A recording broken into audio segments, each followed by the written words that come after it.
Sorry, we have a little problem. Our French interpreter is not there. He has a connection network problem. I'm trying to solve it. Can you give us a few minutes?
Okay, our translator is there now. Thank you so much.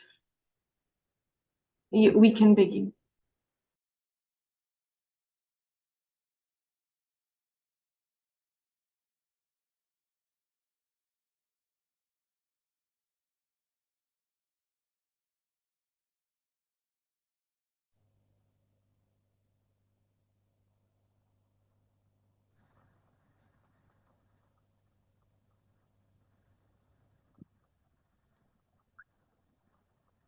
Okay, Anna Sophia, Yes, shall I Venerable. begin or Yes, shall I yes, yes. begin or Yes. okay? And Ye Dharma, essence of dependent origination mantra.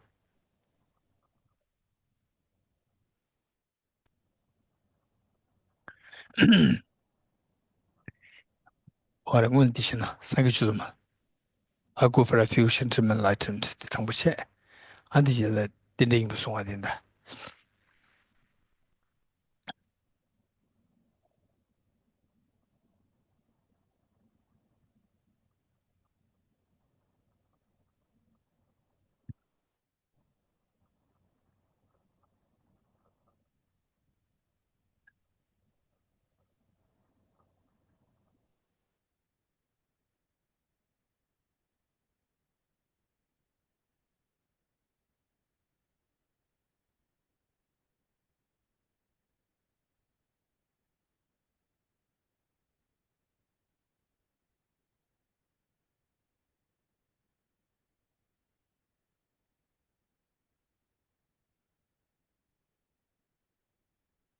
Okay, first we'll do the sangi chuduma. This is songa. Sangi chuduma tangbo tangbo. Okay, okay. First, we'll recite the Refusion Bodhicitta verse 3 times, then followed by the essence of dependent origination mantra 3 times. So every time we recite this, it's a reminder for you, a reminder for myself, all of us, to see how much we can reflect on meanings. The way the meanings are reflected versus meanings not reflected, there's a stark difference. When meanings are reflected, but the verses are said, you build habit. but then it's a positive, it's a good habit, but with the meanings reflected, then the transformation takes place. So this is the whole purpose of our doing this practice. Reinforcing the visualization of all the Buddhas and Bodhisattvas in the space in front of us, as well loving, caring, and embracing, and all the sentient beings with you. I go for refuge and am enlightened to the Buddha, the Dharma, the Sangha. By my accumulations or practice of giving and so forth, may I become a Buddha to benefit all sentient beings. I go for refuge and am enlightened to the Buddha, the Dharma, the Sangha. By my accumulations or practice of giving and so forth, may I become a Buddha to benefit all sentient beings. I go for refuge and am enlightened to the Buddha, the Dharma, the Sangha. By my accumulations or practice of giving and so forth, may I become a Buddha to benefit all sentient beings. Sanje Shuzma. Di kanda, this must scroll it. Scroll it.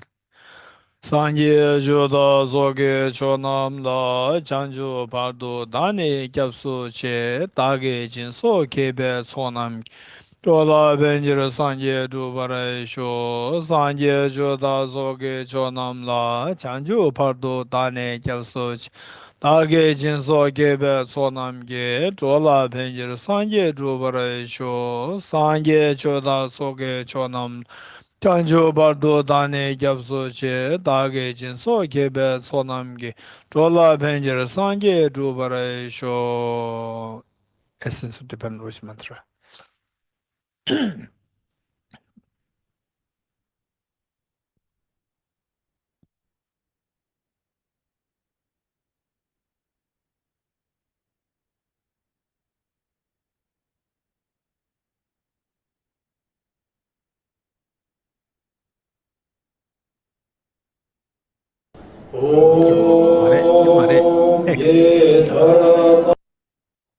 Mare text.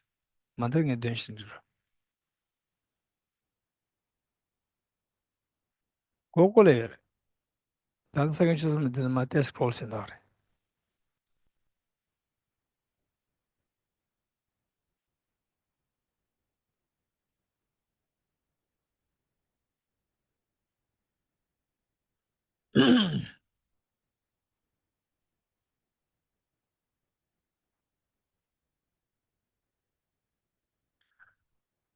Om ye dharma hetu prabhavam hetum te sham dathagato yavatat te sham chayo nirodha evam bhati mahashramanaye swaha. Om ye dharma hetu prabhavam hetum te sham dathagato yavatat te sham chayo nirodha evam bhati mahashramanaye swaha. Om ye dharma hetu prabhavam hetum te sham dathagato yavatat te sham chayo nirodha evam bhati mahashramanaye swaha. Meaning of the mantra: all phenomena arise from causes. The causes are taught by the Tathagata. The cessation of causes as well is taught by the great seer.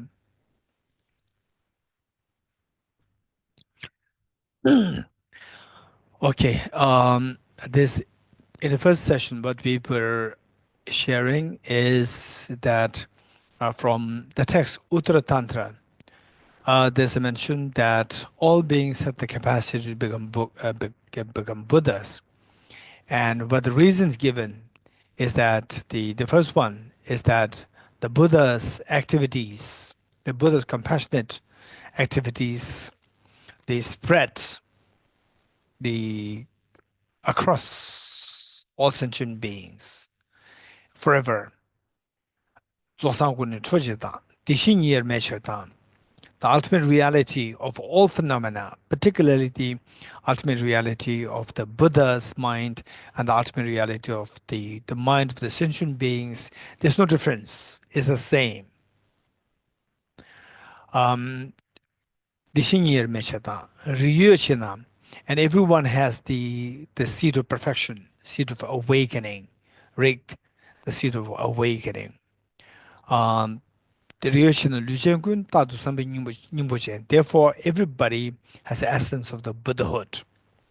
So this is what is indicated, and the in this respect, we need to really understand what is meant by the Buddha nature. And this is a hope for all of us to eventually be freed from all our miseries. And when we go through difficulties, when we see the family members going through difficulties, your friends and so forth, it's extremely painful.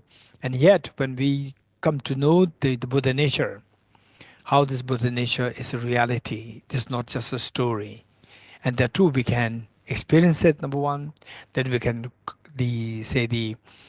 rationally we can explain this and experience this. So everybody has the full capacity, everybody has the same nature to become Buddha. So for example that we can think of is that, imagine that we go to a shop to buy statues. So you see the statues of Jesus Christ, you see the statues of the Mother Mary, you see the statue of a demon, statue of a flower, the flower, sculpture of a flower, and so forth. We naturally will pick up the statue of Jesus Christ, statue of Mary, statue of Buddha, and so forth, and we will leave aside the statue of the demon. But if you come to know that all these statues, the basic material is the same. All the statues are made of diamonds. So although we see them superficially different, but deep inside they're all made of diamonds. Likewise, the Buddha is somebody who we respect so much. Buddha Shakyamuni, His Holiness the Dalai Lama today, we respect them so much. And then we tend to look down upon others, the people who are, creating domestic violence, who are creating wars. When we see all these things, we see that these are very nasty people. But deep inside, everybody has a Buddha nature. Everybody's like the basic fabric of everyone is like made of the Buddha nature or the diamond. And where we fail to understand this potential within us, then this is known as ignorance. Where the ignorance outcome is only miseries. So therefore, to know this Buddha nature, presence of Buddha nature within us, this gives us such a hope. And then they say we have gone through difficulties, mistakes. Yes, we all make mistakes in life. For example, in the school, we tend to make mistakes. And in school, we sit for exams, we don't score 100%, which means that there is something there which we don't know. What we don't know is the ignorance. So we have some as the ignorance, but this ignorance is not the true nature of mind. So for that, we need to understand what is known as the Buddha nature. So what is that Buddha? What's the true nature of the mind? The example that particularly here, those who are new to this teaching, what I will share with you is like, say, like a dirty water. A dirty water, like our mind, which is so defiled, and we easily get excited, easily get sad, easily become angry, and easily feel attached to. Attachment is a weakness. Anger is a weakness. And attached to weakness is because that, for example, say, if I tell you that whose mind is weaker, say a cheesecake is there, and the say two people both like cheesecake, and then you tell them that don't eat the cheesecake for the next 7 hours or 5 hours. Don't eat it, just keep it next to you.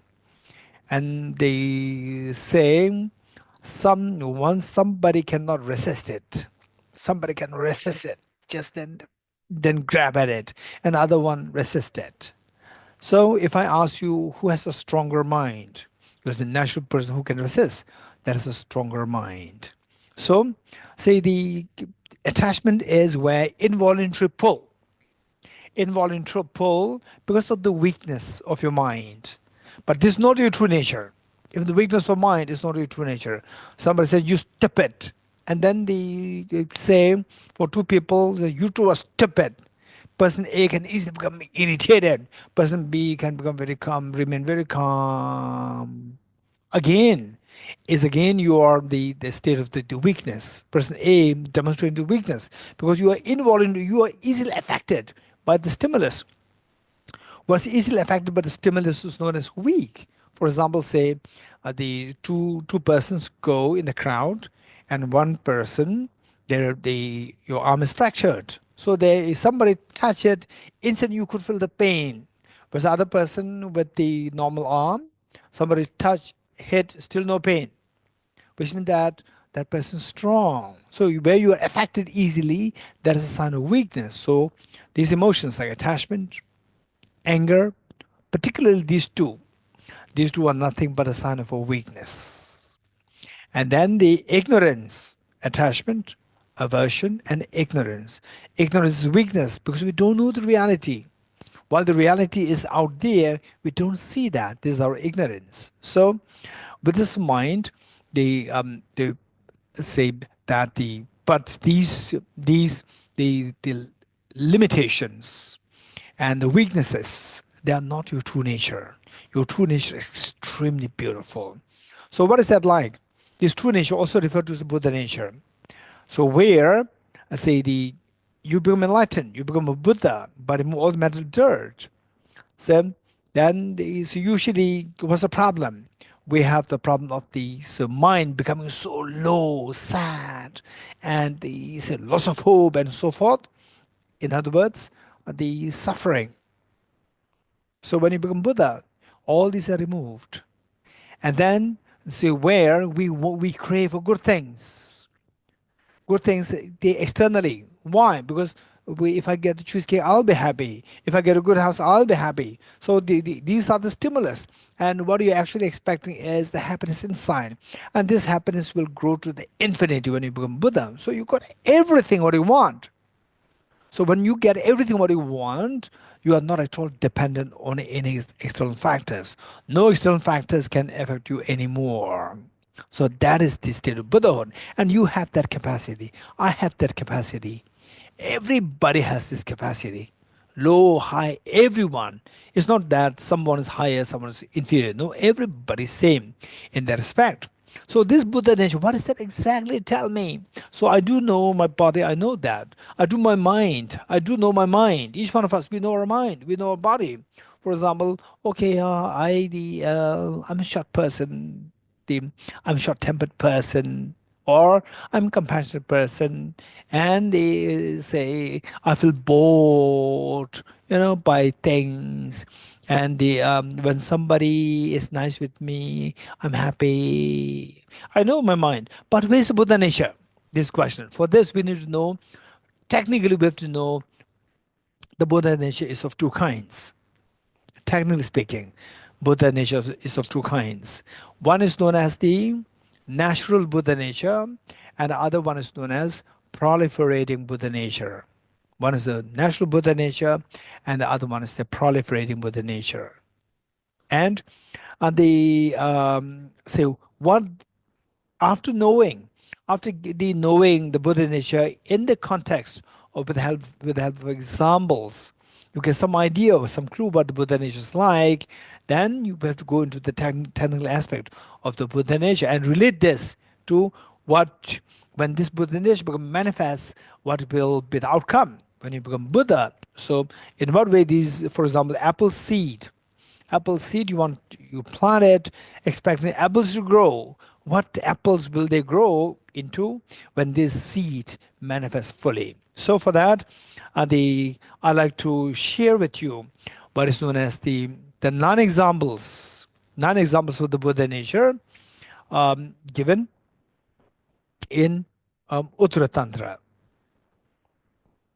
Okay, 9 examples given. These examples we contemplate, then naturally we'll feel okay, we'll feel very close to that the Buddha nature is a reality.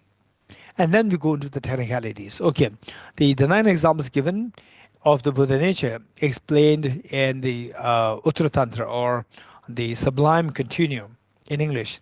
Sublime Continuum, the text composed by Maitreya. The first one is that it says is like the Buddha statue in a withering lotus. Withering lotus. So from outside, we see that the lotus is withering lotus. It is just drooping, and you don't see any value in it. But when you open it, you see that there's a Buddha statue inside. So we see the withering lotus is an example for our body and the mind, which is so fragile. We can become sick very easily, and just with the COVID, you talk to somebody else instantly, you contract COVID. This is what happened, and the extremely sad how fragile our body is, like a withering lotus, and our mind is even more fragile. Somebody said you're stupid, and instantly you become angry. And so this is how fragile our body is, our mind is. But these are like the lotus petals. So inside it, there's a Buddha statue. There's a Buddha nature inside. Wow, that's amazing. That makes sense. Yes, I classified myself earlier when I was their age. So there are 3 or 4 of them there. When I was the age, I used to have a very flexible body, very agile. Not, I wouldn't say too flexible, but agile body, which of course the immunity was way stronger in my 20s. Now the body is withering, getting older in 50s. So the point, and then gradually 60s, gradually 70s. This is reality. So the body is okay now. Say the earlier in my 20s, or all of us. How many of you had that experience when you're in your 20s, or when you're particularly in your 20s, or late teenage, or in your 20s? People, when you are like, what is that? When you're age 5 or 6, everybody say you are cute, and everybody wants to pinch your, face like this. How many had that experience? Yes, hands. How many had that experience? Yes. Ostaj, you have that experience? When you were a little boy, everybody said, oh, cute boy, then if somebody pinches you like this, right? Now nobody does it, right? Even if I request somebody, hey, please, people say you are cute, right? People will say, stay away from me. They will stay away, right? No, you are not cute anymore. Okay, so look, this is a withering body and withering mind, and the mind very complicated. When we were young, of course, young like age 10, 5, 6, 7, 8, 9, 10, there the mind is not as sophisticated as today. Today the mind can be very sophisticated. If you don't train your mind in the Dharma way, compassion and wisdom, it can be very sophisticated. You know how to really manipulate the situation with the small children. General small children, they don't know how to manipulate the situation, and then how to make everything in your favor, and depriving everything else. Deprive things for others. Extremely nasty things can be done by your mind. But some children, they can do that. They can do that. That's amazing. Some children, they can do that. And where did they learn from? Many of us, we learned it in this life by looking at somebody else. From there, you initially what you thought. In fact, yesterday, I was with one of my friends, and then he was asking me about some of my savings. So this saving from the Tibet House Fund, meaning that the many years of salary. And then he said that he was a little concerned about me. And I said, I'm going to donate it, offer it to my monastery. Then he was a little shocked. And he asked me that, Geshe-la, give some for yourself, for your safety. He said it. So what I'm saying is that the same all these things. The same. First, of course, yes, we have to keep ourselves safe. This is very important. At the same time, what I'm saying is that with your mind can be very sophisticated. And the small children,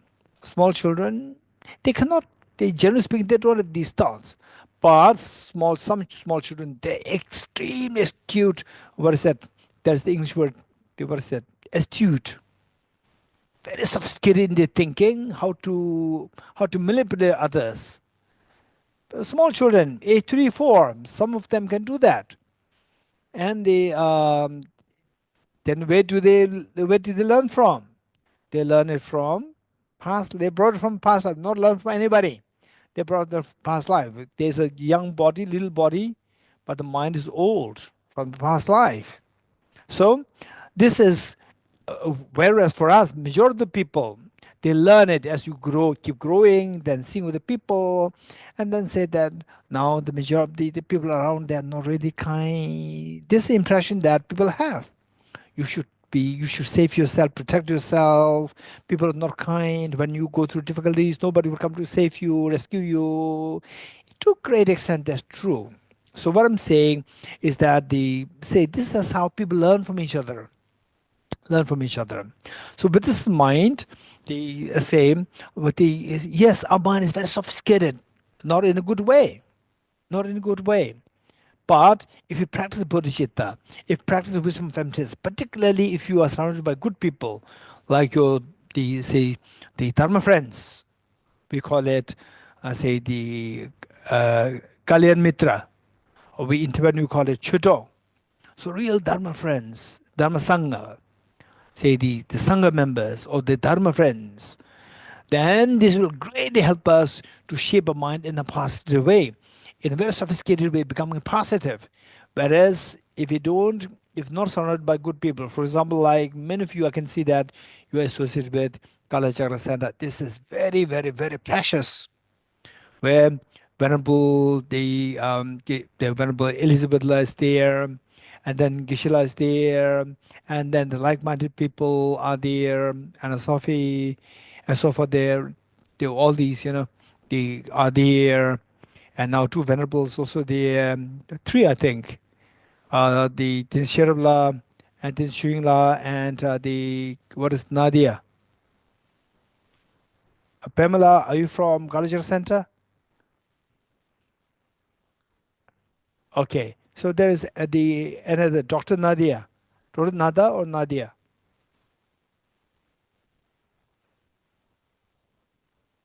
Teacher. Yes. What is her name? Tenzi Vassel? Yes, Tenzi Vassel, yes. Nadu, So Nadu, Natalia. Nadu, yes, yes. Nadu. Yes. So now the Venerable Tenzi Vassel. Yes. So what I'm saying is that to be surrounded with this is so precious. So precious to be surrounded with good people. So this is what we have to create ourselves. So they say, try as much when you have more spare time, and try to be associated with Kalachakra Center. Go there, be of some service, and do some, altar work, cleaning. So your mind is constantly being shaped. It's not that you are doing service to the Kalachakra Center. Your mind is being shaped.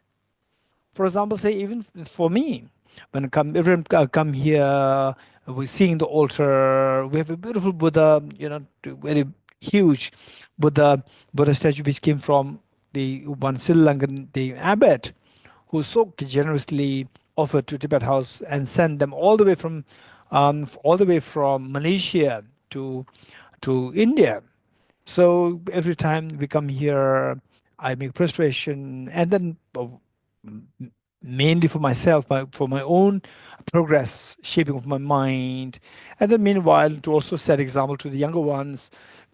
And sometimes the younger ones, they see me prostrating, they think it's a monks who should do that, and the other people, the young ones, should not do. Or younger ones, they can do later. This is sometimes the impression that the young ones have. So I have to remind them, you also have to die. You also have to want happiness.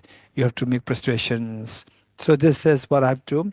They remind them, and also I remind myself. So what I'm saying is that create this environment. This is so important. Okay. So having said this, the reasons given is that Buddha's divine activities or the altruistic activities just exist all throughout the space and in time for all sentient beings, not only for Buddhists, not only for Bodhisattvas, but for everyone, whether you're Buddhist, non-Buddhist, male, female, rich, poor, or they say the nice, the young or old. No, everyone is same. One. Number two, that we all have this seed of perfection. No matter how the body and mind we are weak, we all have this Buddha nature. So that is the first example given was that it is like our Buddha nature is like the Buddha in the withered lotus. Then number two example given is the honey in the midst of the bees.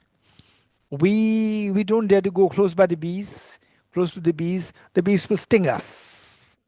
But inside, although the bees resembling what's the sting us, but inside the bee there is the inside meaning. So you go in deeper into where the bees was just into the what do you call this bee honeybee. What's that? Hive, beehives. So at the core inside, there's the honey there, honey. So honey is example of your Buddha nature, and the bees which sting others is the metaphor of a body and a mind. And the next one is grain within husk. Grain. Grain is so precious for our living. We take for granted the grains. And it is said that on the planet Earth, the first grain that came into planet Earth was the rice. This was what is being believed. So therefore, rice is considered very auspicious rice. But outside is covered by the husk. And the husk is not edible. But inside that is the edible. So outside, we see that is we have all limitations, getting older, sickness, aging, death, and mentally so easily upset, fear, anger, attachment, all these things are there. So these are like the husk, and inside there's the beautiful, delicious, the nutritious grain there. The Buddha nature is there. The next is gold inside filth. Say for example, in the garbage. In the garbage, you say, "Oh, it stinks. It's the garbage." We don't even go closer by them. But deep inside there's a gold there. So we are like the garbage. Our body, our mind, they are like the garbage, and inside there's a beautiful Buddha. The next is the treasure in the ground, under the ground. For example, many of us, including myself, many of us suffered from poverty. And say, for example, in the 100 years ago, 200 years ago, and like 1,000 years ago, majority of the people of the world, they lived through poverty. And it is through this technology that things became very more prosperous. Not that something, because things become easy. For example, in the olden days, 1,000 years ago, 2,000 years ago, even the kings and queens, they did not have the privilege of using the heating systems. They don't have cooling system. No, they use the human fan. Human fan is not effective at all, and they don't have the privacy because these fans, they're watching you. What are you doing? Whereas the fans that we have now is so efficient, and they will not watch you. What are you doing? They'll not watch us, right? You can just relax easily. They'll not watch us. So these are the privileges we get, all because of the technology, not that we are richer. The wealth-wise is the same. Whatever we have today was there. So some are unearthed, some are not. Some are just there, not used. That's it. But due to technology, things are made easy. So the things that, for example, says somebody is suffering from poverty, and imagine that underneath the bare floor, underneath the floor, there's a thatched roof, and it's leaking, and the wind can actually blow the hut. But underneath the floor, ground, there's a treasure.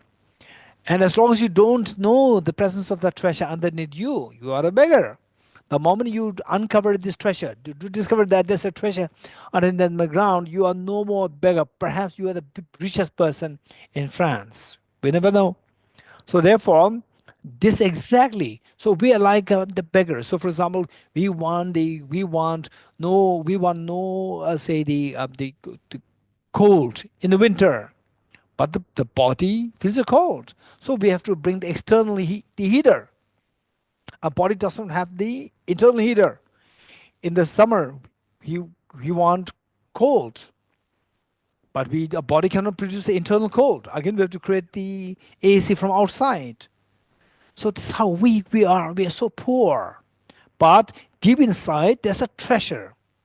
Say, the food, to get rid of the hunger, the food, to get rid of the ill health, good health, everything is there within this treasure of the Buddha nature. It is there. So treasure are in the ground. Sprout arising from the seed. Seed, look at the apple seed. Apple seed, the taste is sour. No, it's a bitter. Its taste is bitter. But although taste is bitter, apple seed, but there is a potential inside to give us the sweet apples. So that potential is a Buddha nature within us. So although, say, people may find you a very difficult person, oh, this person, very complicated person, difficult, means that this seed is bitter. But deep inside this seed, there is the potential to give us to sweet apples, the sweet compassion, sweet wisdom, sweet power. We all have that potential. Then the Buddha statue in the in a tattered cloth. Okay, just recently, this is one story that I heard. It's very, very, very sad. I felt, they say, in a way, I felt so fortunate to hear the story that a young boy, he must be age 6 or 7, was sent from Tibet by her mother to India. So that is true, illegal, meaning that CCP, Communist Chinese, will not allow. They will arrest you, kill you. But somehow they risk their life. They send a small child across the border to cross the Himalaya to get to India so that they will come in contact with His Holiness the Dalai Lama, and they will get the opportunity for the education and His Holiness's compassionate the wing. So the mothers, they risk their life, they risk the life of the child and sent the child. And I was asking this child, I was asking this girl, how did you manage? How did you go? And then this girl was sharing with me the whole story, that the warning was already given that when I reached the border between China, the China meaning Tibet, and about Tibet, under China, the Chinese soldiers, they're guarding the border, and then the Nepal border. So there, when you are there, then they will make you pretend as though like you are local children here around this place, local children. They will ask you to throw anything, whatever you have, except for your clothes. That's it. Whatever you have, money, everything, they will ask you to throw. And the mother, very smart, she knew about this, and she said that she told this little girl, when you're at the border, they will tell you to throw everything, throw whatever you have to throw, but the shirt inside, never throw this. This shirt inside, never throw. They say that this is my shirt. Just say this. And that actually what happened was that this mother stitched, they put money, currency, money in the shirt and stitched like 100 notes. The 100, what is that? The Chinese money, yuan, 100 yuan, which is like current exchange. Okay, so 100 yuan is like the Indian 1,000 rupees, which is like the American $10, like $10. So there, and the biggest currency is the 100 yuan. So mother stitched all this money inside this shirt, stitch, not visible from outside, stitch, and instructed the girl not to remove it at all. Make sure that this shirt get with you, cross the border, and get to India with you. So this will help you to survive. So this was the instruction given. And then at the border, as the mother predicted, some of the small children who were with them, they were asked to throw everything, whatever they have, bags, everything, they throw and pretend as though like they were just local children. And then she persuaded, or she insisted, that this shirt I cannot throw. This is this my only inner. And finally, getting over, so she still they had some money with her, given by the mother. So these are the anecdotes. So what I'm saying is that this is a very tattered, worn out, tattered cloth, but inside there the money, which the mother so kindly, thoughtfully put. Likewise, the Buddha statue in a tattered cloth. Tattered cloth will throw. But the inside, when you open it so well, you see that there's a Buddha statue. So we are like the tattered cloth, whereas inside there's a Buddha statue like the Buddha nature. Then the next example is a king. King in the womb of the mother, in the womb of the beggar mother, beggar lady. In the womb of a beggar lady. Even though the lady is a beggar, but the child that she's bearing can become the king of the whole kingdom within 30, 40 years' time.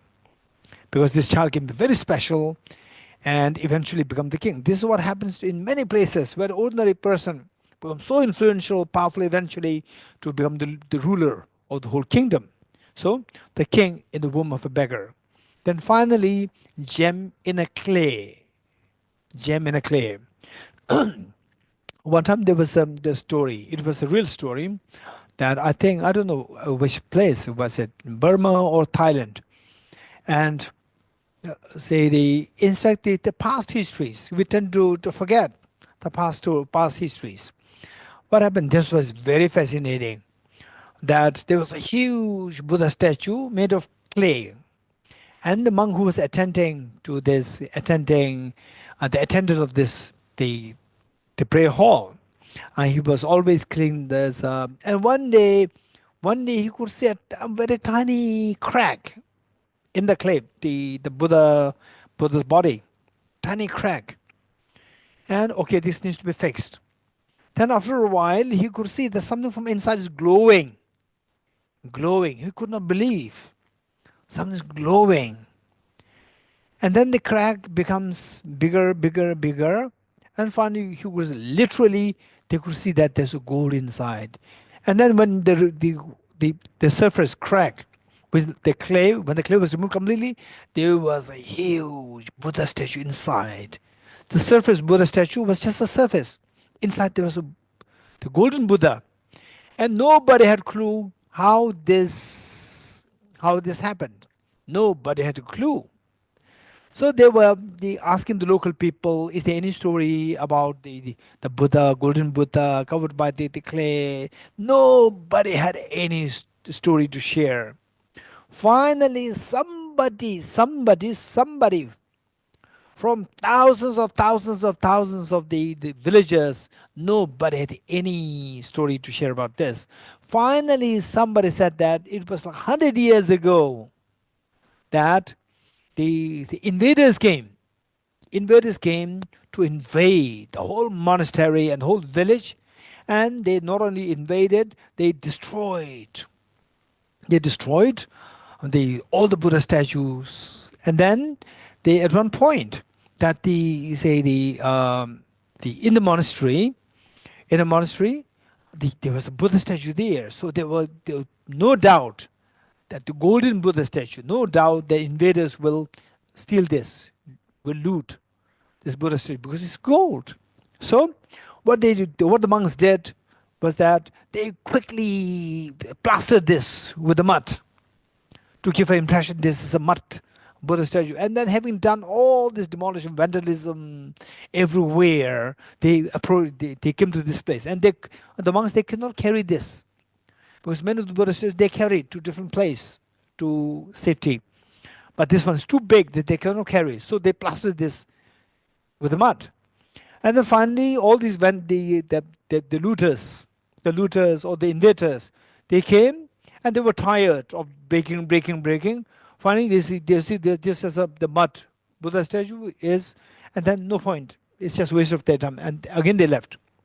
And then finally, people die. Yes, as normal, people die. Generations change. People die, and the story gradually disappeared. And people who initially were there, they were worshipping this Buddha statue. They were aware that it was golden Buddha, but plastered to protect it from being looted by the invaders.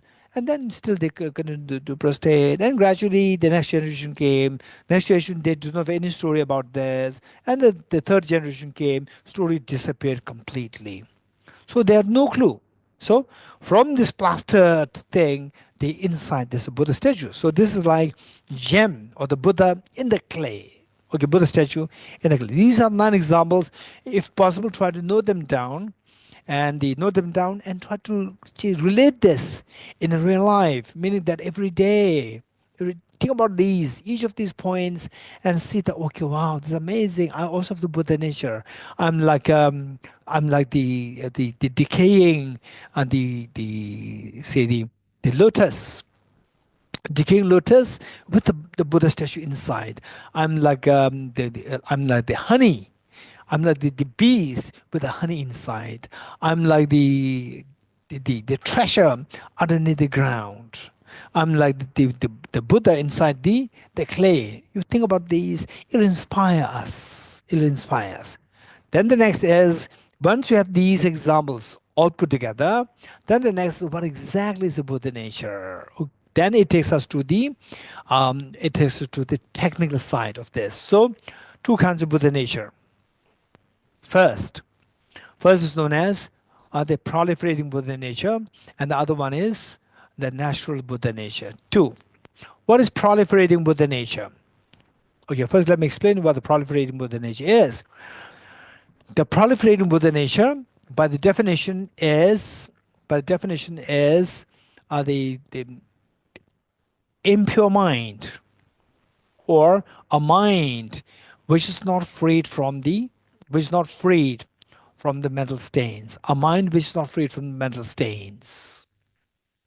So why a mind which is not freed from mental stains? Our mind, Buddha's minds, they're already freed from mental stains. They are not Buddha nature, they are Buddhas. They're already Buddhas. For instance, apple is not apple seed. The apple seed manifests fully in the form of apples, that is in the resultant state. Whereas the mind which is not freed from the mental stains, that is known as a Buddha nature.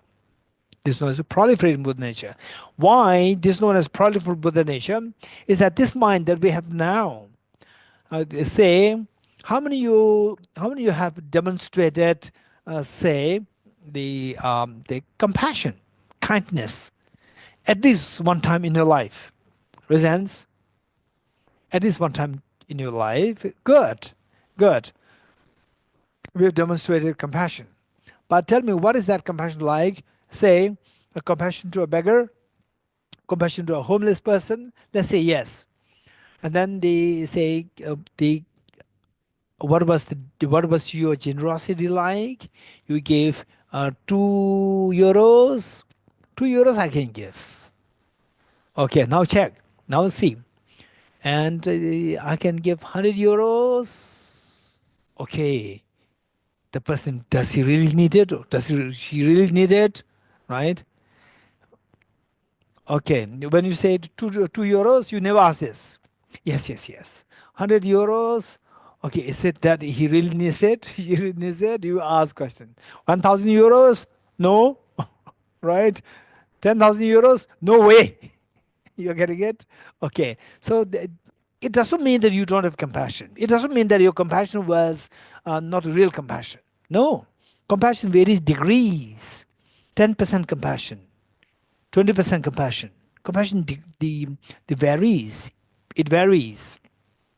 So therefore, now I'll say if my compassion is just like 10%, meaning that I get 100 euros, no, 10 euros you can give to the beggar.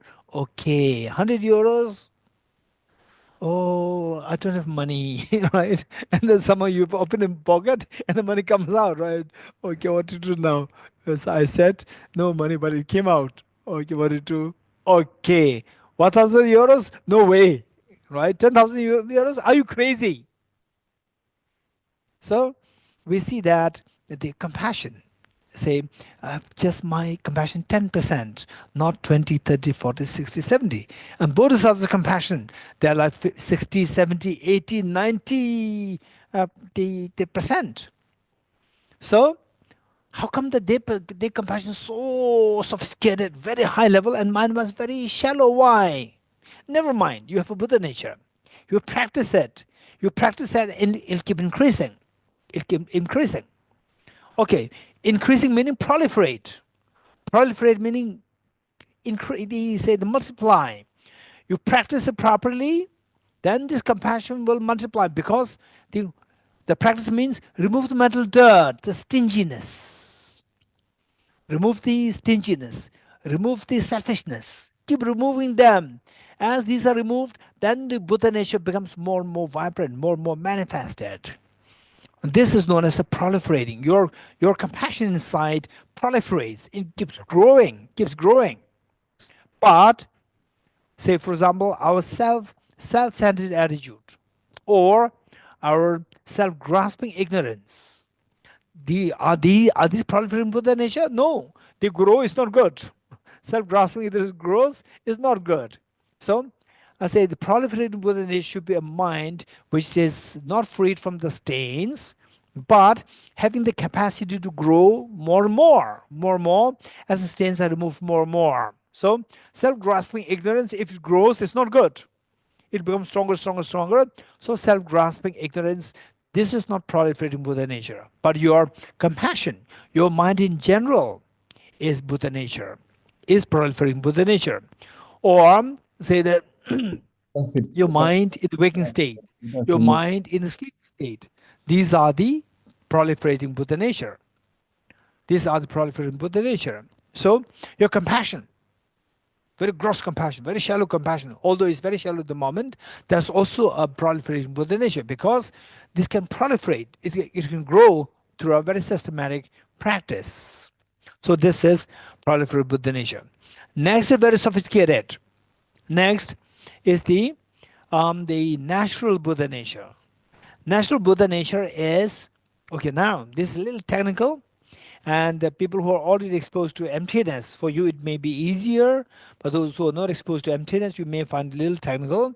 But what I would suggest is at least try to au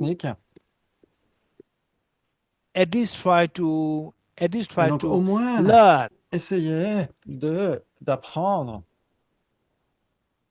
At least try to learn.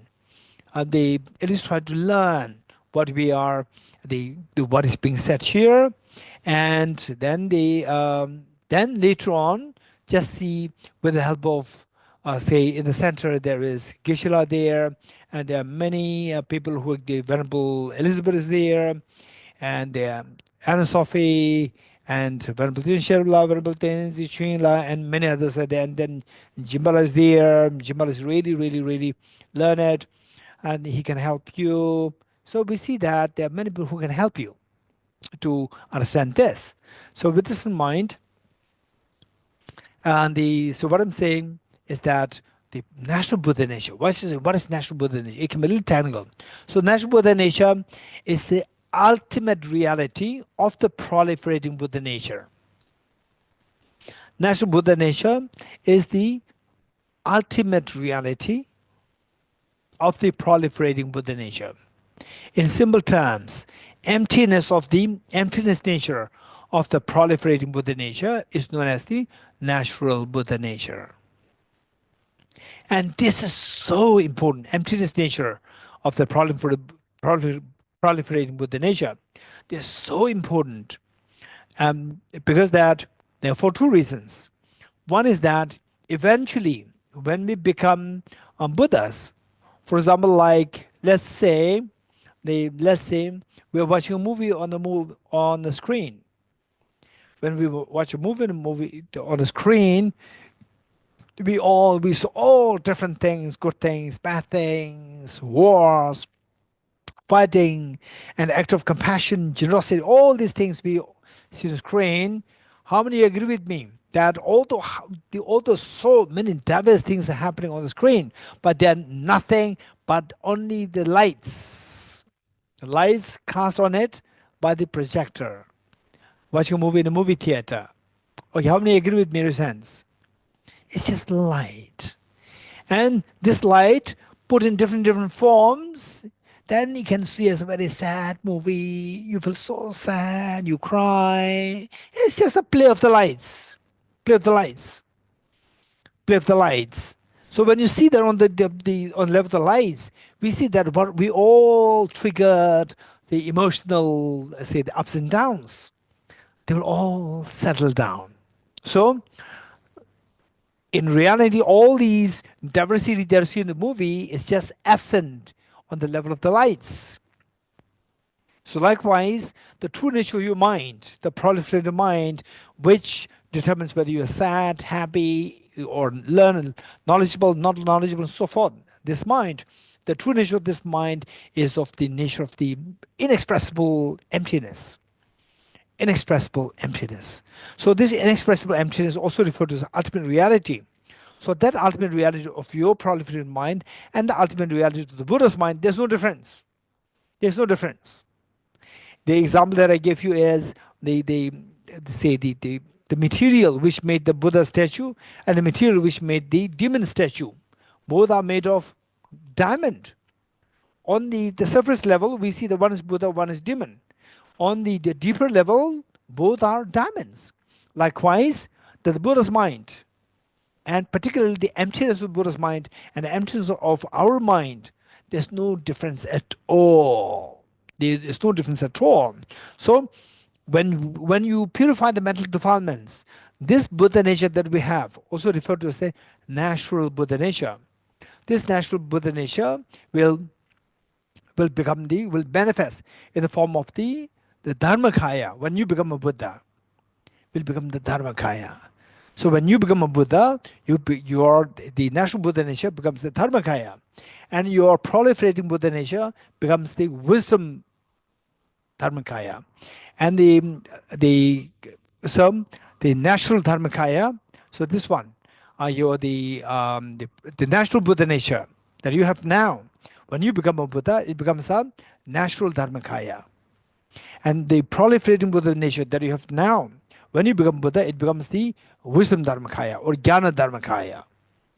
So, and then of the two, we see that the natural Dharmakaya, which is the emptiness of the Buddha's own mind, that emptiness, that is a basic framework where all these Jnana Dharmakaya or the wisdom Dharmakaya is possible. From this, then the Buddha's two bodies in the form of the Rupakayas, the Sambhogakaya and Nirmanakaya. These two manifest out of these two. So let me quickly explain when your Buddha nature becomes manifest by removing the mental dirt, then you become Buddha. When you become Buddha, what is that like? Let me explain this.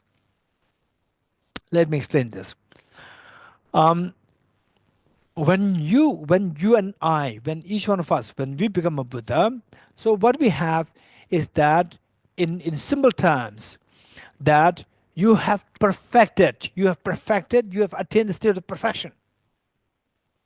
And some people say, oh, human beings, we cannot attain perfection. No, that's not true. This is their belief.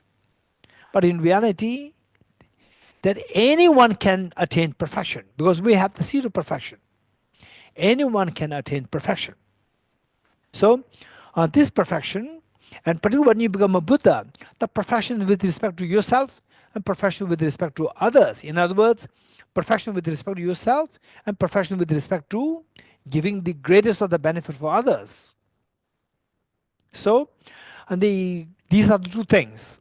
So how many of you would agree with me that, or how many of you would be happy to say that, okay, if I attain a state whereby I don't really have to worry about myself at all, number one.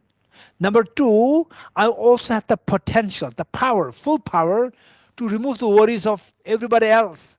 This is the greatest of the attainment. In other words, I can get the maximum freedom, no worries, freedom, perfect freedom, and have the potential to teach how to attain freedom for all others. This is the greatest of the attainment in the universe. Just raise hands. If that happens, right? I have the freedom not to become hungry. I have the freedom not to feel cold. I have the freedom not to feel upset when somebody says you are stupid. Or I have the freedom not to be pulled by the cheesecake, right? Cheesecake is there, right? Say,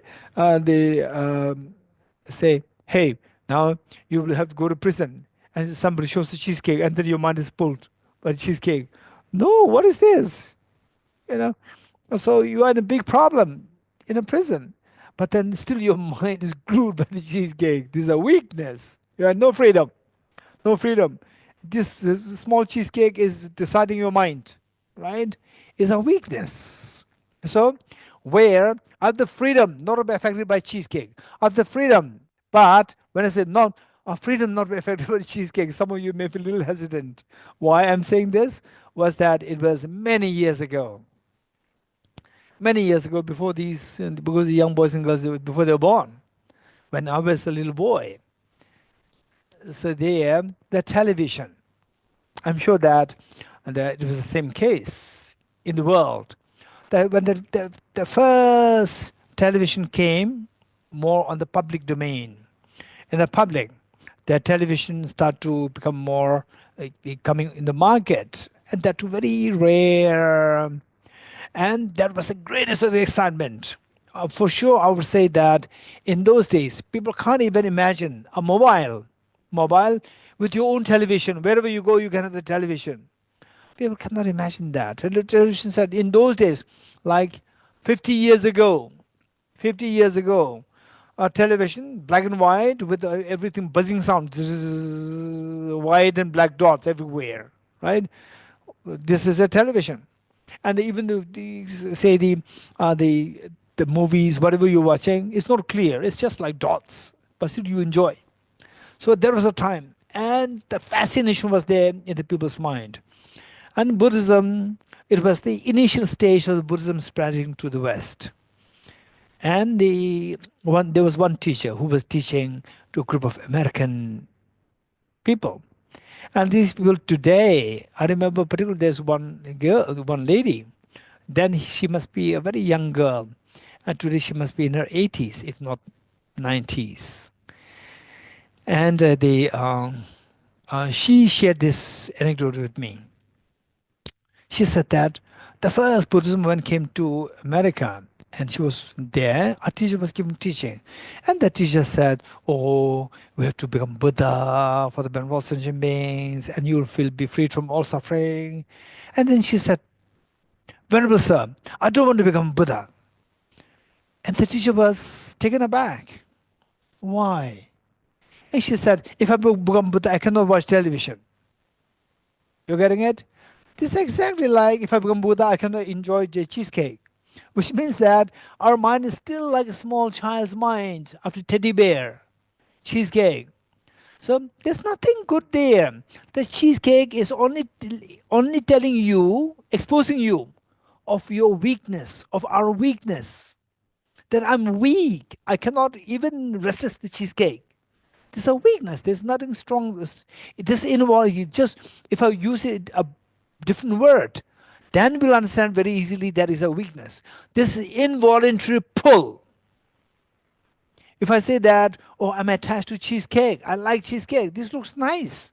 But other word, they change the word, is to convey the same meaning, is that the involuntary pull to the cheesecake. Involuntary pull, the word involuntary has a connotation of your weakness. You don't have the freedom to choose not to be pulled by the cheesecake, involuntarily pulled. So involuntary, somebody forced you to work, which means you don't have freedom. Loss of freedom. Loss of freedom is the actual suffering. So this is it. So with this in mind,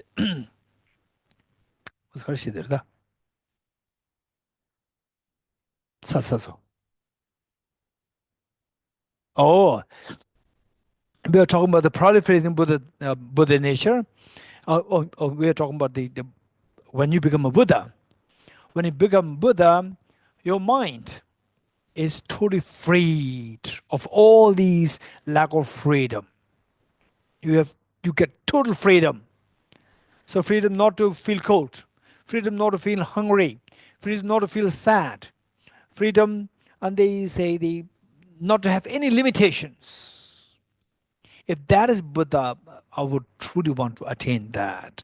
And not only that, you have the freedom, you have the potential, the power, the maximum power to benefit others infinitely. If this is a state, just can you imagine, or very, very quick, just tell me, if you attain such a state whereby I gain total freedom, where they say, I don't have to go through any set of limitations. I'm free from any limitations, physical, verbal, mental, number one, for myself. And then I don't feel any limitation with respect to helping others. That would be the greatest of the attainments. Just raise your hand. If you could, at least like 67%, yes, that I can understand at least 67%. Think more. This is the ultimate answer. For example, some of the religious traditions, be it in Asia or in the West, they say that, okay, what's the purpose of the piety, devotion to devotion to your religion? What's the purpose? Oh, finally, when I die, I'll have the communion with God. Communion. The next question is, what is it if you meet with God? What's there? What's there if you meet with God? What are you going to say? Right? What are you going to say? So this question. So if you meet a Buddha, what are you going to say? You meet His Holiness. What do you say? His Holiness says, study well, practice well. Buddha will say the same thing. And if you meet God, God will say the same thing. Be good. He will say the same thing. And you have to do good.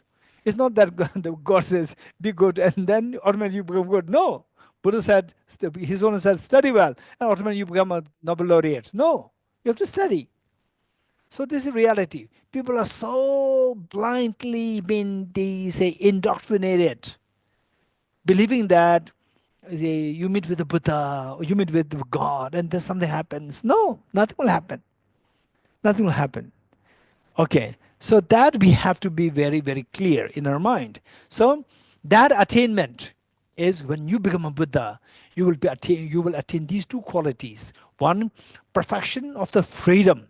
Perfection of freedom, with freedom from all forms of limitations, all forms of drawbacks, limitations for yourself. This is the perfect goodness for yourself.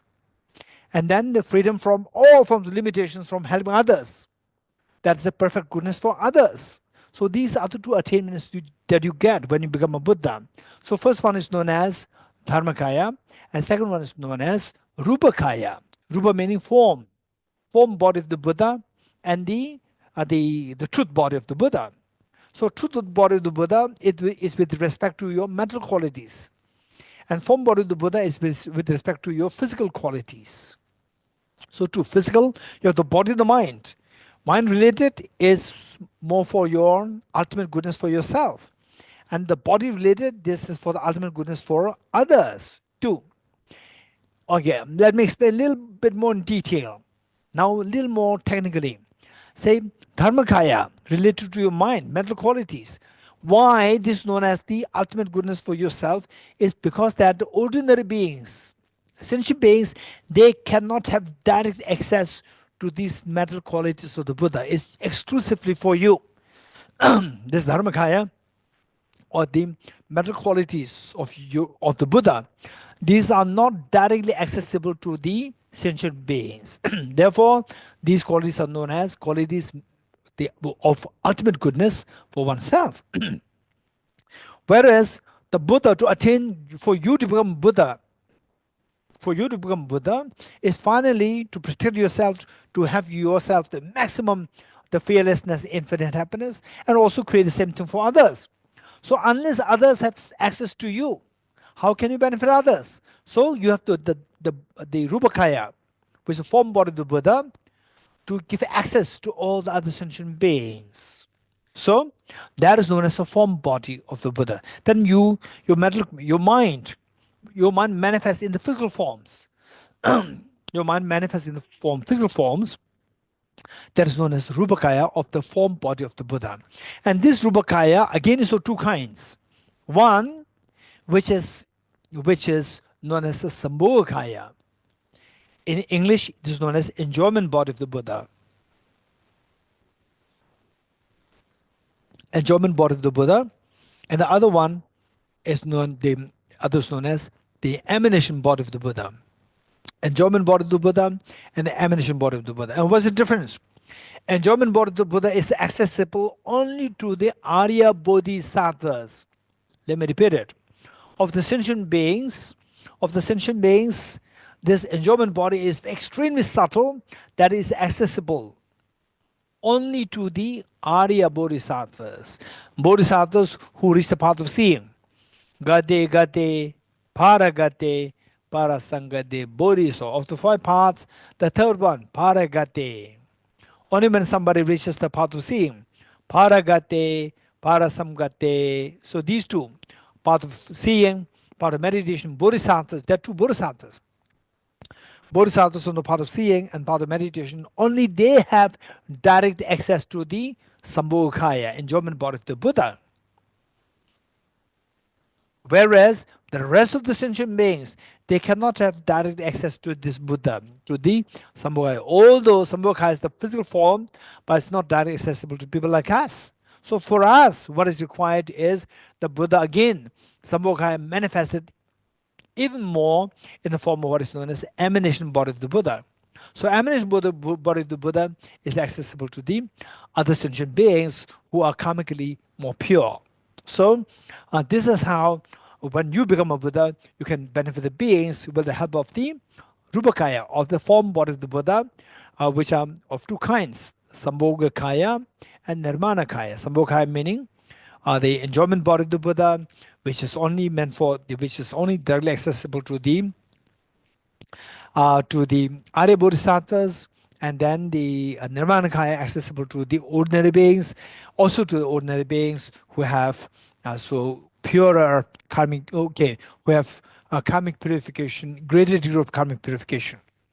So then for the other thing, which is the Dharmakaya versus the Rupakaya, Dharmakaya, which is ultimate goodness for yourself.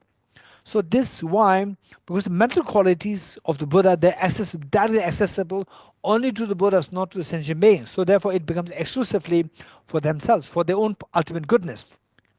So within this, we see that there are 2. One is the Buddha's own mind, mental consciousness, Buddha's own mental consciousness, which has gained the perfect purity. For example, like, say, the water. Some water, I came to learn that even the air, I say, of course, Delhi people, they know what is meant by air pollution. And the air, I learned from when I was in Singapore, I learned from my friend who was a part of who runs a company to clean the computer parts. So they use the water, extremely clean water,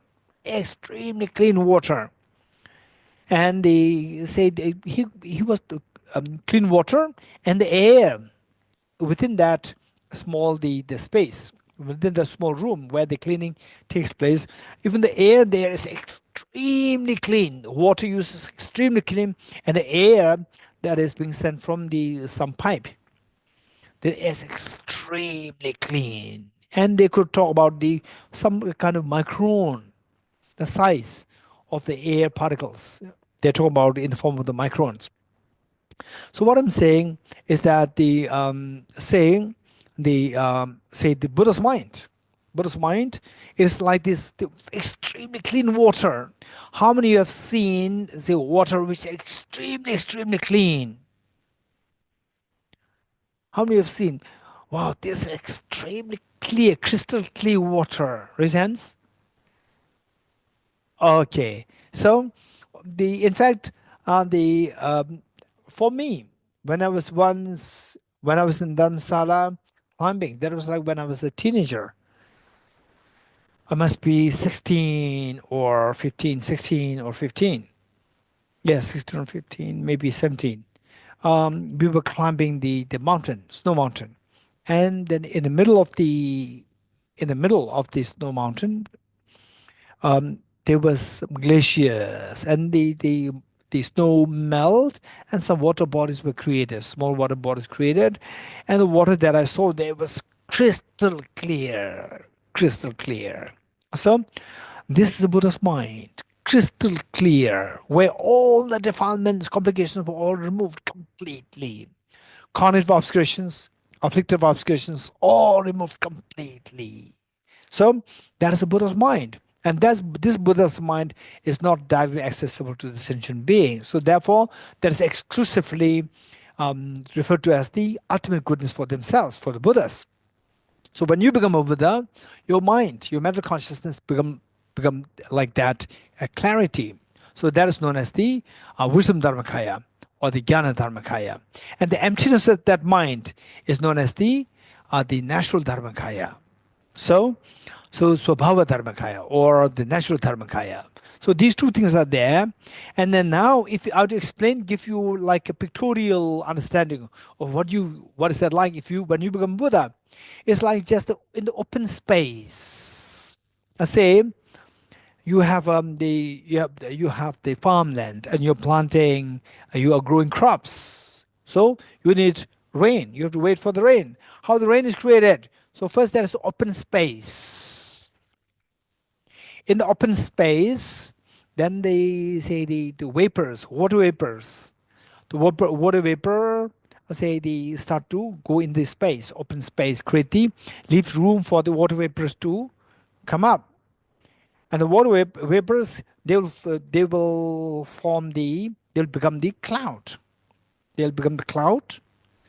And from there, then the open space, water vapor, then the cloud with the condensation process, then the rain is showered.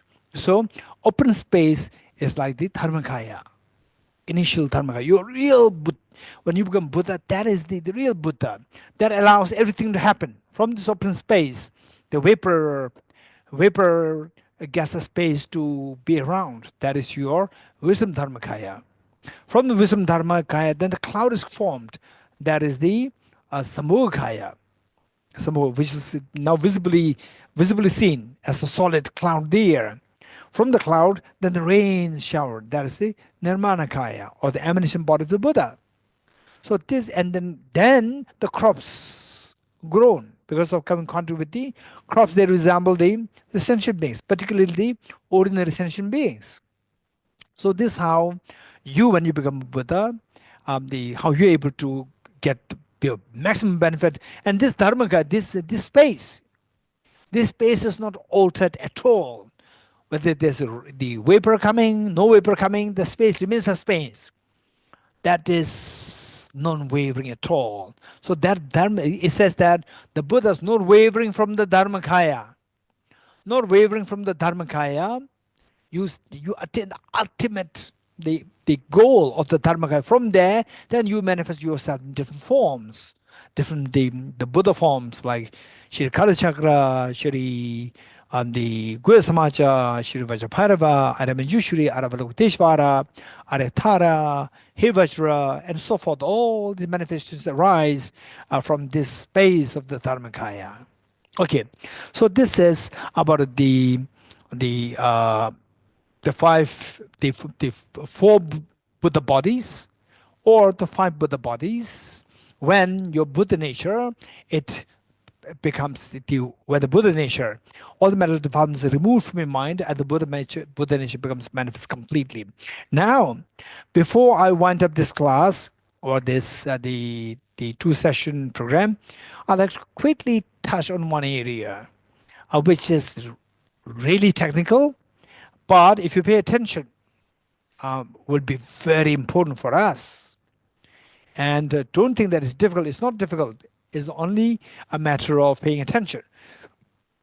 Say that now we talk about the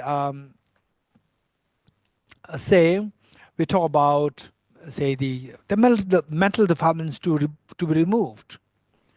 Mental defilements to be removed, and on that basis, we see that some people, when they remove some degrees of mental defilements, then the Buddha nature, the partly becomes manifest in the form of nirvana, personal nirvana, where the mental defilements are removed completely. Then the Buddha nature manifests in its full form, refers to Buddhahood.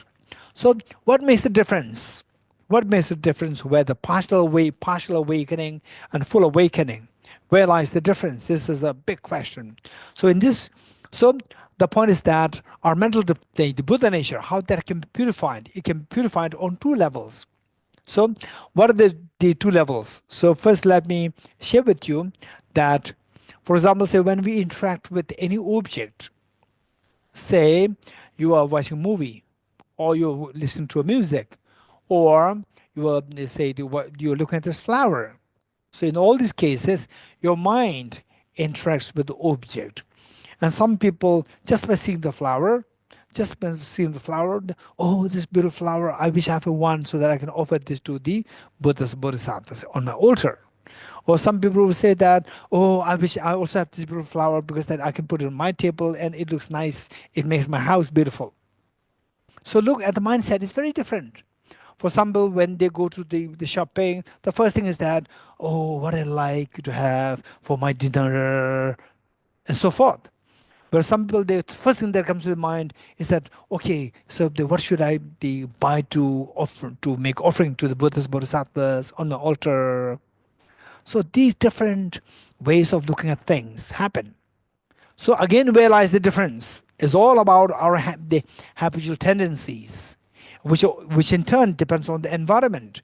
Where you meet with the people, you're always with the people who are keen on making offerings, who are keen on thinking of other people.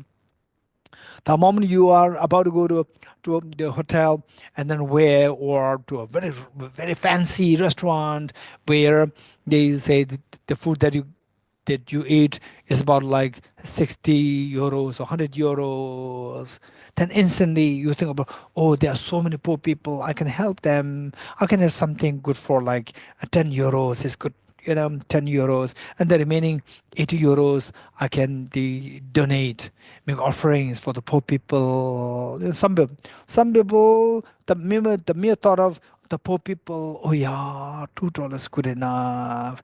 And when you go to the fancy restaurant, you have no issue spending like $100 is easy. 100 euros is very easy. 200 euros is also easy.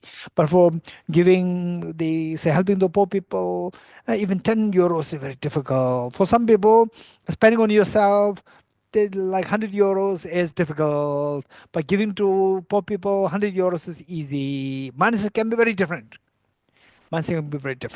Now, if you think of only this life, that's a different story.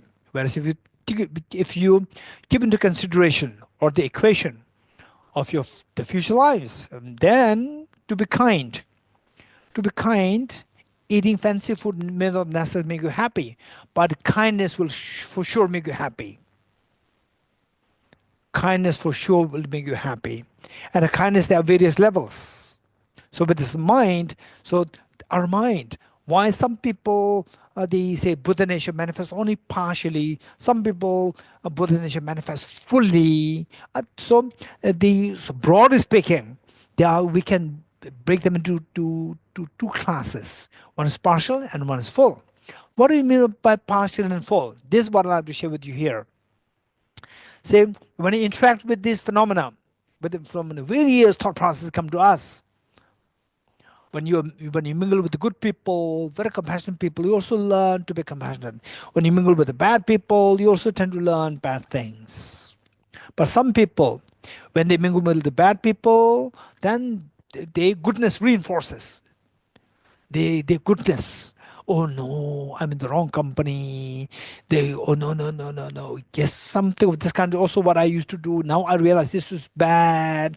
I must do good. So, if that is what has happened to you, you are somebody with a very strong positive karma from the past life. You are very meritorious. Whereas those people who can easily be divided into negativities, the moment you are in the bad company, or easily divided into the negativities when you're in bad company, this is that you need to be careful, which means that you try to associate yourself with the good companies more. And what does it mean by good company? So in the West, it's like everybody is more independent. What I would say is the best thing is whatever Dhamma centers are there close by your place. For example, most of you, I can see that you are associated with Kalachakra Center or Nalanda, the monastery. This is amazing. You are very fortunate. Be associated with these places more. And then sometimes when you're totally free, just go there and visit the center, and whoever is there, Venerable the Elizabeth Law, or let's say the Geshe Law is there, or anybody else is there, or Anasof is there, right? Have a cup of tea with them and then chat something. Even that chat is very different from the chat that you're going to have in the restaurant. It's going to be very different. So the point is that, so this is how we create the different imprints on the mind, and then how a mind will react to the different stimulus can become very productive. Okay, so now in this interaction, now going to more technical aspect, when you interact with the object, any object, good, bad, or whatever, two things are happening.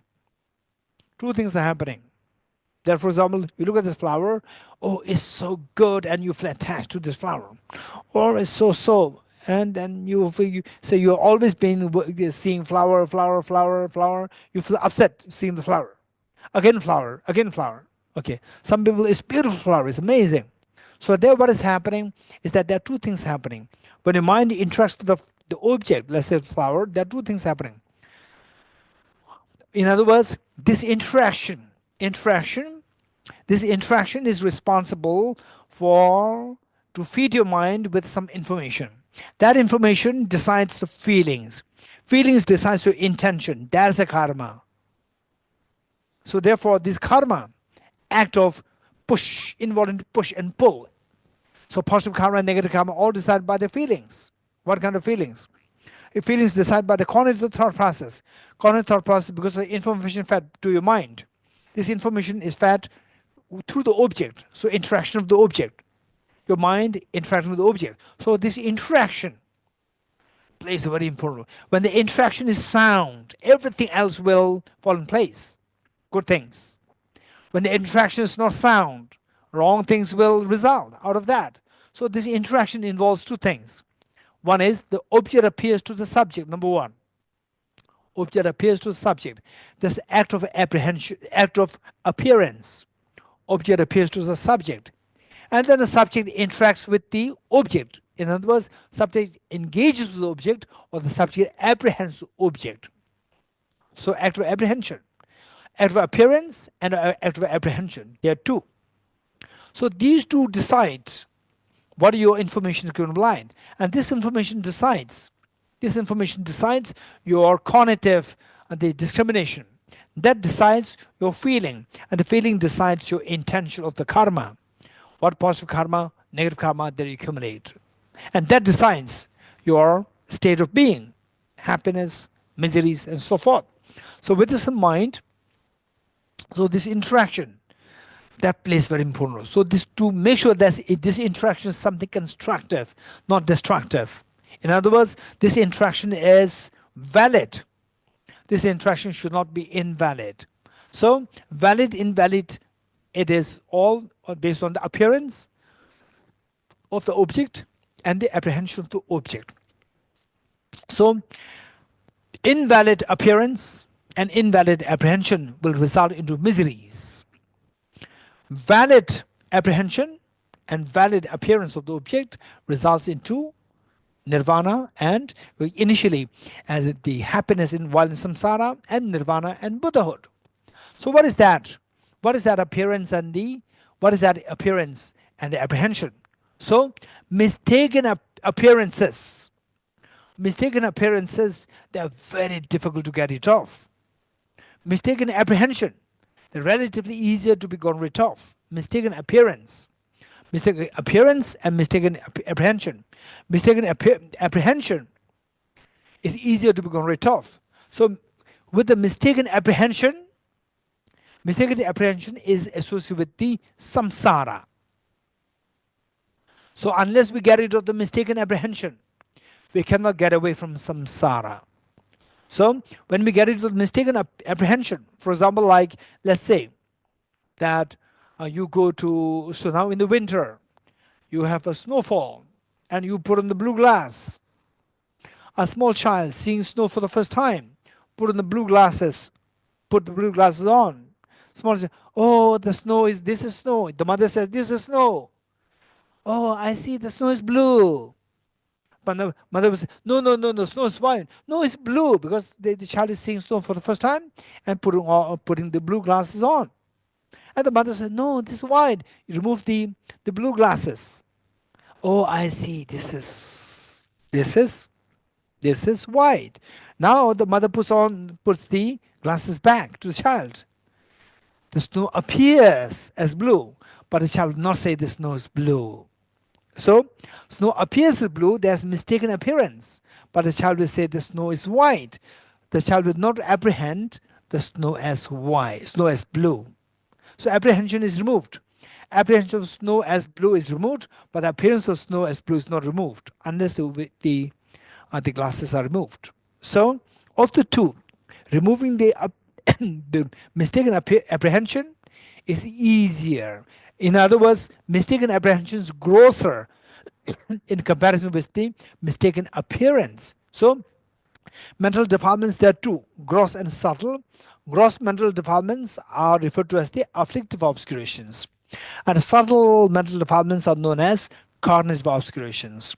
And in short, the gross mental defilements are associated with the mistaken apprehension of the object, and the subtle mental defilements, also referred to cognitive obscurations, they are related to the mistaken appearance of the object, particularly mistaken appearance of the object as objectively real, and a mistaken apprehension of the object as objectively real.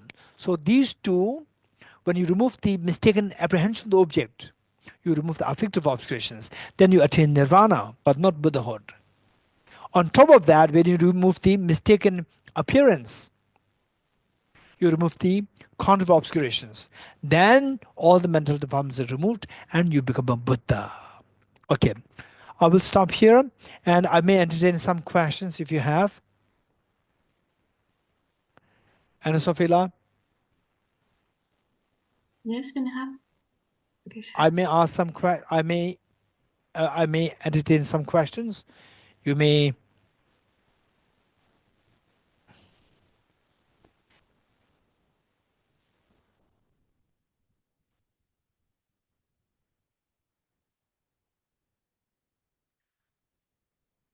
Okay, Cyril. One question from Cyril. Yes, thank you for the teachings, dear Geshe. So I would like to know about Sambhogakaya. What is it? Because in some practices, it is related to the speech of the Buddhas. So I would like to know if it is the speech of the Buddha or if it is something else, like I don't know, something else. Okay. Sambhogakaya, generally speaking, it is translated as, in Tibetan it is known as Longzhi Dzogbeku, Longzhi. Longzhi is more loosely translated in English as enjoyment body of the Buddha. So, say in the tantric context, in the context of Tantra, say the Longzhiba, to enjoy, say how the sentient beings enjoy the Buddha's the benefit is primarily the greatest of the benefit the sentient beings can get from the Buddhas is a Buddha speech. Buddha speech. Even if the Buddha flies, the sentient beings see the Buddha flying, they'll just say, wow, that's it. But they don't get anything. But when the Buddha taught the wisdom through his speech, then the sentient beings thinking changes. And because of this, ignorance is removed. And then they attain the enlightenment. So therefore, that is, in the tantric context, it is referred to as the speech, longzhi, which means enjoyment that is related to the speech. But the overall speaking, that is the enjoyment part of the Buddha or the Sambhogakaya, it refers to the aspect of the body part of the Buddha or the form part of the Buddha, which is directly accessible only to the Arya Bodhisattvas, not to the other sentient beings. Okay, next question.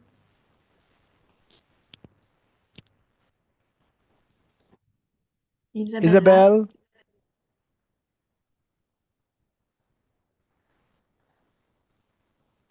Isabel, your mic is off. Oui, excuse-moi.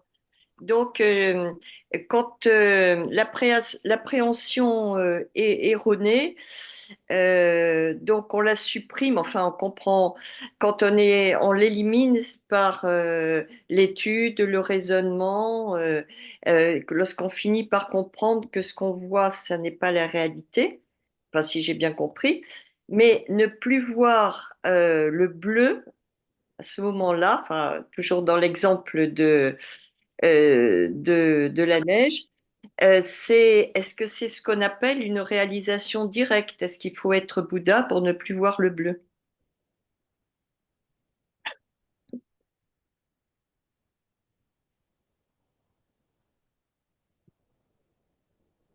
Yes.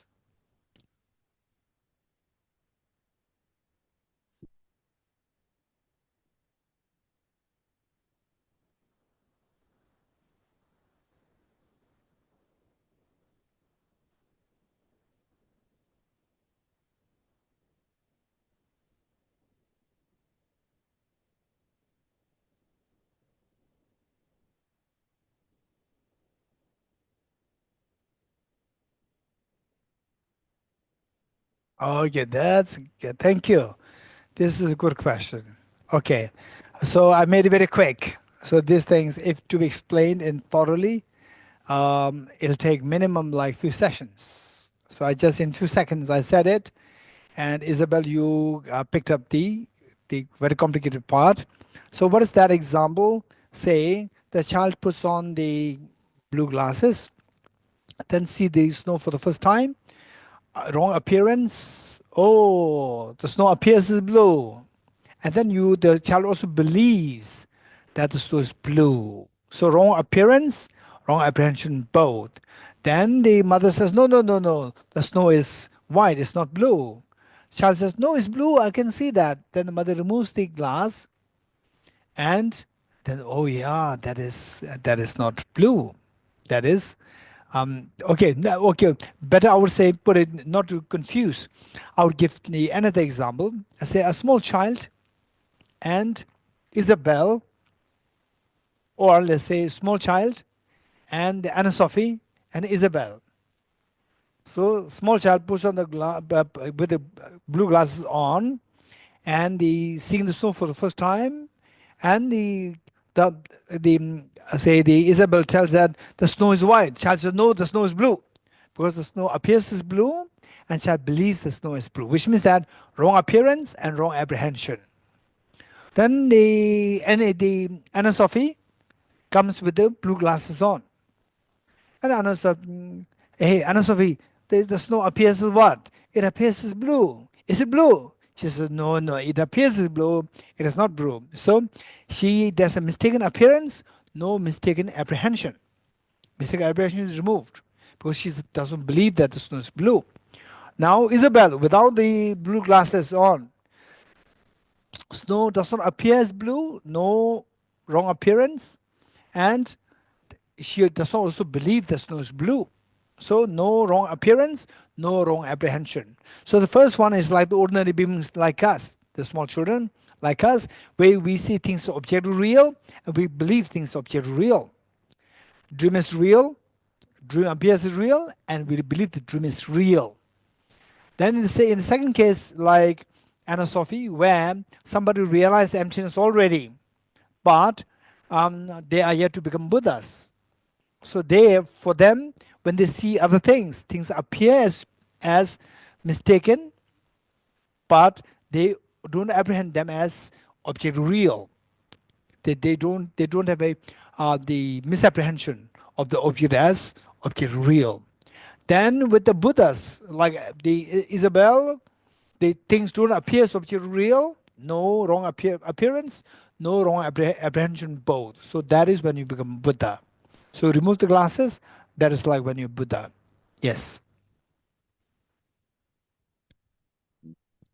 Okay, next question.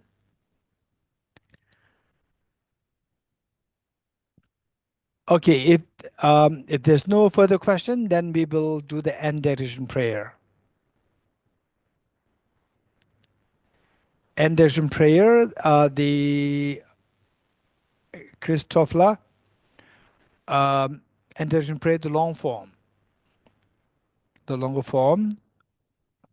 Okay, Anna Sophie, you like to read this? Yes, Venerable Geshe. Okay, before Anna Sophie reads this, let us dedicate the merits that's gathered out of these two sessions, whatever we have learned, whatever merit that we accumulated, whatever wisdom that we've gathered, let these be dedicated to the long life of His Holiness the Dalai Lama, the true source of joy and happiness on this earth, that his wishes be fulfilled, and that His Holiness has an extremely good and healthy long life for the benefit of all dear sentient beings. And let's also pray that all these great learning centers of the Theravada tradition, the Chinese tradition, and the Tibetan tradition, within Tibetan tradition, Sakya, Kagyu, Nyingma, Gelug, all these great learning centers, may they thrive in the activities of study, reflection, meditation, and may all the great teachers, they have a very good and healthy long life for the benefit of all human sentient beings. And let's also pray that all the Dhamma centers such as Kalachakra Center and any genuine Dhamma centers such as Kalachakra Center in the world, may they thrive in the activities of the study, reflection, meditation of the Dhamma, and all the beings, all the members there, particularly who are like Venerable the Elizabeth La, who have been selflessly working for the center. May all they thrive, may all they have a long life, healthy, and their Dhamma practice be very swift and be successful. And all the members likewise have the grow in the Dhamma practice. And let me personally dedicate the merits that's gathered, that each one of you attended this teaching today. May you soon see the dawn with your own practice, with your own the effort that you put in your practice, study, reflection, meditation. May you soon see the dawn, the wisdom of emptiness and bodhicitta by awakening, and which will help awaken this Buddha nature fully to become Buddha for the benefit of sentient beings. May you soon see the dawn of these two the bodhicittas within you. So with this in mind, and let's also pray that all the domestic violence happening in the world, all the wars happening in the world, and all the famines and the poverty and all these problems be mitigated and eventually be exterminated completely. So may prosperity, may joy, happiness, and ultimately the Dharma flourish in the world everywhere in the nook corner of the universe. Okay, Anna Sophila. Additional dedication prayers. In the land encircled by snow mountains, you are the source of all happiness and good. All powerful transcendent in Gyatso, please remain until samsara ends. Just as the brave Manjushri and Samantha Badwa too realize things as they are, also I dedicate all these merits in the best way that may follow the perfect example. I dedicate all these roots of virtue with a dedication praised as the best by all the Buddhas who appeared in the 3 times so that I might perform the noble Bodhisattva's deeds. May the Supreme Bodhicitta does not reason arise and go, and may that which has a reason not diminish but increase forevermore, as long as space remains, as long as sentient beings remain, until then may I too remain to dispel the miseries of the world. Due to the merits of these virtuous actions, may I quickly attain the state of a Guru Buddha and lead all beings without exception into that enlightened state. I dedicate the merit thus given toward the realization of the deeds and the prayers of all the Buddhas and Bodhisattvas of the 3 times into the upholding of the Dharma of teaching and realization.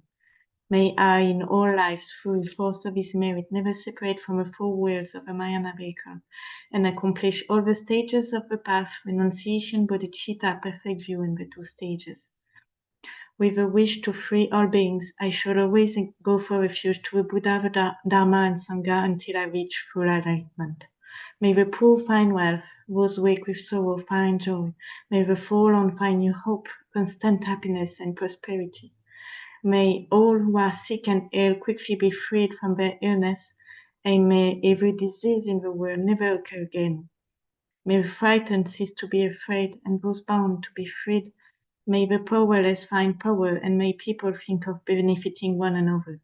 By the merits I have acclimated, may every single being abandon all forms of wrongdoing and perpetually engage in virtue. May they never be parted with the mind of bodhicitta. May they always engage in the bodhisattva's conduct. May they be cared for by the Buddhas and relinquish the actions of devils. May no living creature ever suffer, commit wrong, or ever fall ill. May no one be afraid or belittled, or their minds ever be depressed. May all the pains of living creatures ripen solely upon myself, and through the might of the Bodhisattva Sangha, may all beings experience happiness. Having dispelled all inner and outer obstacles and downfalls such as poverty, despair, oppression, cruelty, epidemics, and natural disasters due to environmental degradation, may all beings forever enjoy the glory of peace and happiness. Inspired by wisdom and compassion, today in the Buddha's presence, I generate the mind of full awakening for the benefit of all sentient beings. I go for refuge to the triple gem. I confess the negatives individually. I rejoice in the virtues of all the beings. I hold the precious Buddhahood in my heart. By the power of practicing and supplicating to you, may all be free from sickness, poverty, and conflicts, and may Dharma and the auspiciousness proliferate in all the places where we abide. The path of the union of emptiness and compassion is lucidly explained by the protector of both the Dharma and the beings of the land of snows. You are the lotus holder Tenzin Gyatso. We supplicate you that your wishes are fulfilled spontaneously. May the operations of evil thoughts and deeds, of the negative forces of humans and non-humans who harbor malice through perverted prayers against the teachings of the Buddhas, be totally vanquished through the power of the truth of the 3 jewels. By the dependent realization of a profound sentientness and of appearance and emptiness, together with force of a great compassion of the 3 jewels and the power of the truth, and through the virtue of the infallible law of karmas and their fruits, may this truthful prayer of ours be unhindered and quickly fulfilled. May the teaching of the beneficent one till world's end be unshaken by the winds of evil thoughts. May it always be met by innumerable beings who find conviction in the teacher by understanding the teaching's true nature.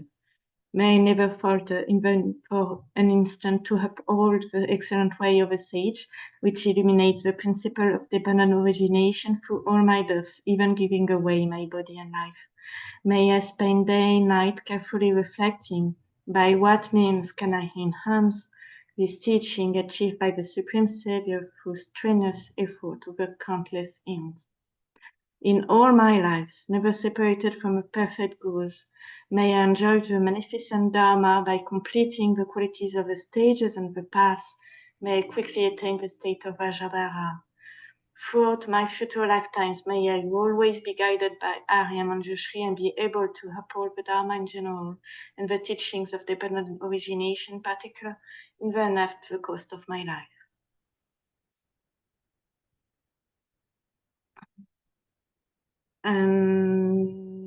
Now we will recite 3 times the Heart Sutra mantra.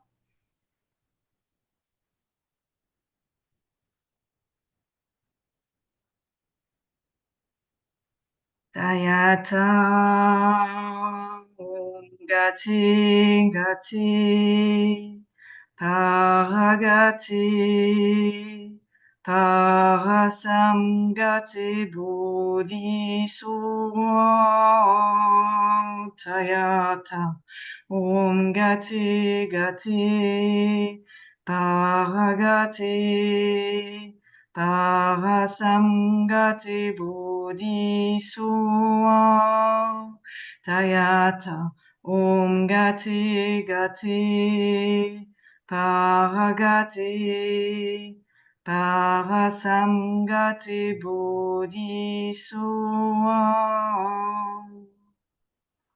Thank you, Venerable Geshe. Thank you, Christophe. Thank you, everyone. And we might make free prostration with Venerable Geshe if you want.